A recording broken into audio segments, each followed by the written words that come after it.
Welcome to WagerTalk TV. I'm Kelly Stewart. We're going to talk about the Fiesta Bowl today, but first I want to let you guys know this video is sponsored by uwager.eu. Get a 50% sign-up bonus when using promo code WT50 when signing up. This offer is exclusive to WagerTalk. Make sure you guys click the link when signing up. All right, Dave Koken. Hello. Hi.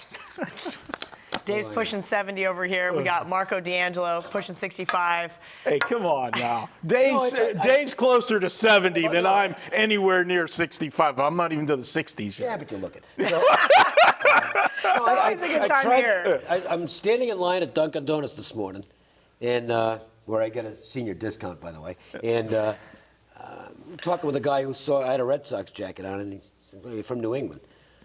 Yeah.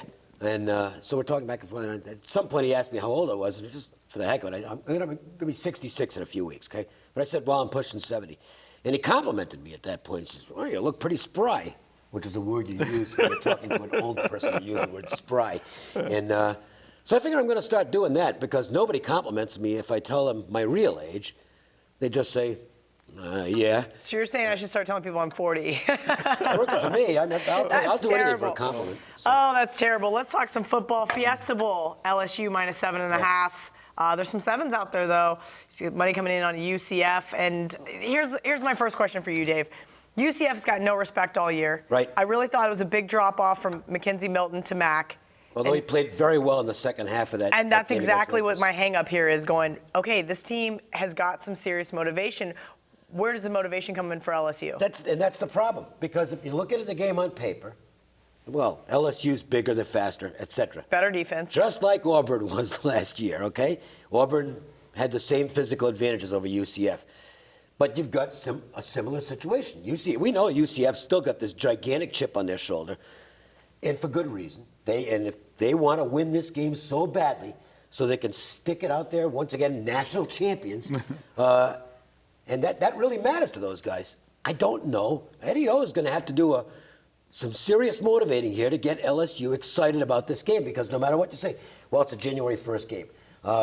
We don't want to have the same fate befall us as befell Auburn last year because it was an embarrassment for the conference. It's tough to sell the players in that. The players are still looking and saying, it's UCF.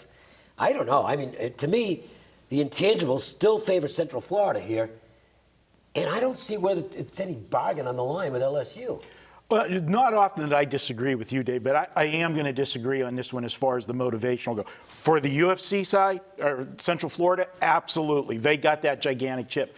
But it's totally different for LSU in this game than it was for Auburn last year. The difference being Auburn lost the SEC championship game. They were one game away from playing in the playoff picture, whereas that's not the case with LSU. LSU had their fate sealed long time ago. Now this is the best that they could get, and they are coming off. The only hang-up is coming off that amazing game against Texas A&M, the overtime game in that.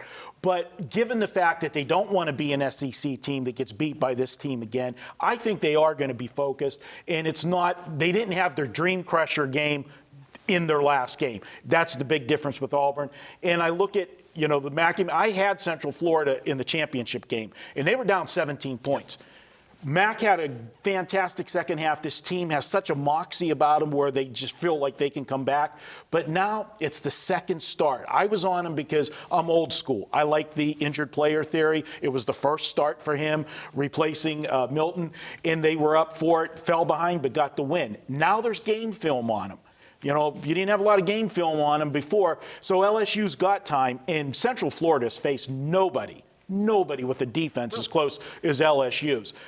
Sentimental pick? Yeah, Central Florida, it's a great story, and I think they deserved a right. I know the way the playoff system is set up, we're never going to get one of these teams in it, and that's why they need to expand it. I think there's now the movement is starting for an 8-team playoff, and I think it's going to be here sooner than later. I would love to see it because I think they would probably get blown out.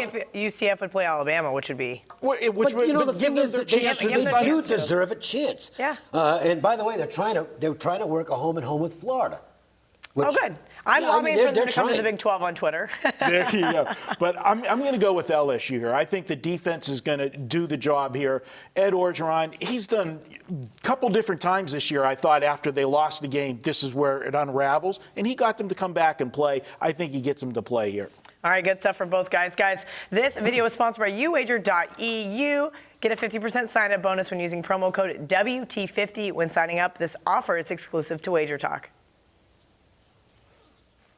Okay. So now the